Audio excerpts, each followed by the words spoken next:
This guy's a traitor, a treasonous, and he has broken every law of the United States. And I'm not for the death penalty, so if I'm not for the death penalty, the only one to do it, illegally shoot the son of a... Date: 2017. Target: Julian Assange, the founder of WikiLeaks. Location: the Ecuadorian Embassy in London. Objective: kill or capture. Origins of this order: from quote the highest levels end quote of the US government and CIA. Julian Assange, founder of WikiLeaks, has been arrested in London. Founder of WikiLeaks, Julian Assange, is finding out London police.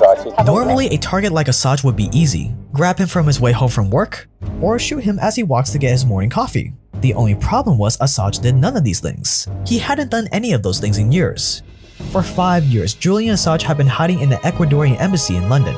Killing him there or sending in the police would go against international law and be a foreign relations disaster, so the CIA had to concoct another plan. First, they discussed secretly kidnapping him from the embassy and bringing him back to America, but that would make it too obvious America broke the law, so they changed tactics. Kidnap him, turn him over to the British, that way no one would know who was behind it then, right? But then there was still the chance he wouldn't get extradited back to the US if the British police got him. Eventually, they got so desperate that they had no choice. They discussed the unthinkable. Did the CIA plot and plan to kill Julian Assange? Well, unthinkable for everyone else, very thinkable for the CIA. Going against every international law, they contemplated assassinating Julian Assange in the embassy where he lived. Poison, snipers, sending in assassins, nothing was off the table. Quote, it got to the point where every human being in a 3-block radius of the embassy in London was working for one of the intelligence services, whether they were street sweepers, or police officers, or security guards, end quote. It turns out that UC Global, the company the embassy paid to keep Assange safe, had been spying on him for US intelligence all along. The same company the embassy paid more than $5 million to over the last 7 years.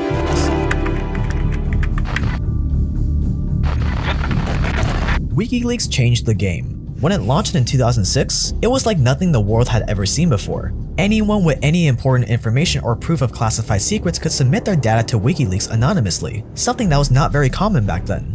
What made WikiLeaks different from other whistleblower organizations is that they could never really be charged with stealing information. They didn't do any of the hacking themselves, so to a certain extent, they were innocent, which led to one other major advantage WikiLeaks had.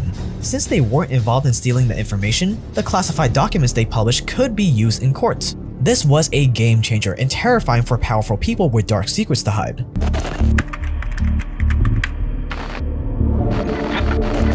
In April 2010, WikiLeaks releases this video. It's a simple, low-quality video from an Apache helicopter involved in a Baghdad airstrike on July 12, 2007. This video was an airstrike that killed 18 people, pretty standard stuff for the US military. What was strange, however, was that for a group of armed insurgents, they seemed to be walking around rather calmly, while a loud, heavily armed, unmistakably Western Apache helicopter was roaming above.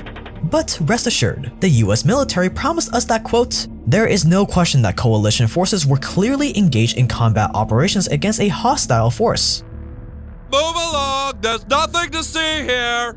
These were not enemy insurgents hostile forces that the US military shot up, but 2 unarmed photographers for the news agency Reuters, Namir Noor Eldin and his driver Sahid Chama. The pilots mistook their cameras for weapons, and a myriad of other casualties that didn't have any weapons or seemed to be hostile at all. The US military just tried to cover up friendly fire on journalists, and almost instantly, the video was spread to every newspaper and online publication around the world. Of course, our top story this morning, the White House blasting the release of over 90,000 U.S. military records on the war in Afghanistan.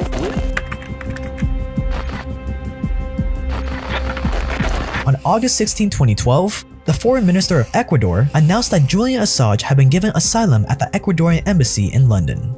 We trust that the United Kingdom will offer as soon as possible the guarantee for the safe passage for this asylum of Mr. Assange, and that they will respect those international agreements that they have signed in the past and that they have always respected.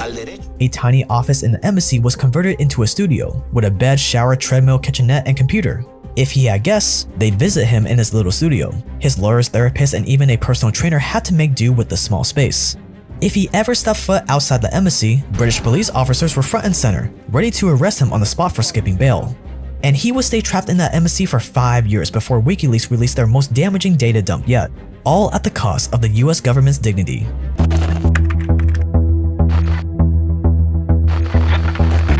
Julian Assange was a target for the US government under both President Obama and President Trump. He embarrassed the military, showed them how weak their security was, and on March 7, 2017, he released what they called Vault 7. Arguably the most embarrassing data leak in the history of the CIA and the US government. What was in Vault 7? All the internal documentation regarding the CIA's ultra-secret hacking division and its tactics. The guys who were supposed to be the best hackers in the world had apparently been hacked. This breach was not just embarrassing, it took away years of agency pride and dignity. The organization tasked with keeping America's secrets couldn't even stop a leak of their most classified information. Vault 7 had it all. Details on electronic surveillance equipment, cyber warfare weapons, and how they could break into almost every cell phone operating system on the planet. All out in the open for the world to see. Agency officials used to, quote, laugh about WikiLeaks, end quote, mocking the State Department and the Pentagon for allowing so much material to escape their control. But now, it was their turn. And for the CIA, revenge wasn't even a question, it was the only answer. Their blood was boiling and all they could see was red. An example had to be made, and the main targets? Of course, it was Julian Assange. WikiLeaks walks like a hostile intelligence service and talks like a hostile intelligence service. This new classification was bureaucratic speak that now justified the use of offensive measures against this non-state hostile intelligence service. The fight was on, and according to Mike Pompeo, there were no rules. After his speech, he gave CIA officers the order to figure out the, quote, art of the possible, end quote. He said, quote, nothing's off limits. Don't self-censor yourself. I need operational ideas from you. I'll worry about the lawyers in Washington, end quote.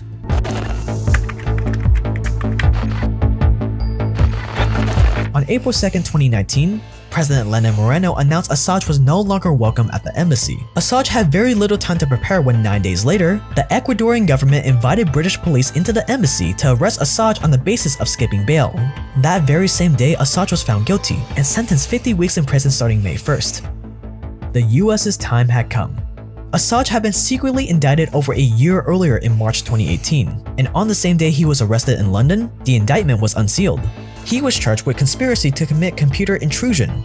A month later, while serving his sentence in the Belmarsh prison, the US added 17 charges to the list. The maximum sentence? 170 years in prison. 170 years for the leader of an organization that wasn't all that different from other news agencies that published leaks. At his extradition hearing in May 2019, Assange said, quote, I do not wish to surrender myself for extradition for doing journalism that has won many, many awards and protected many people. End quote.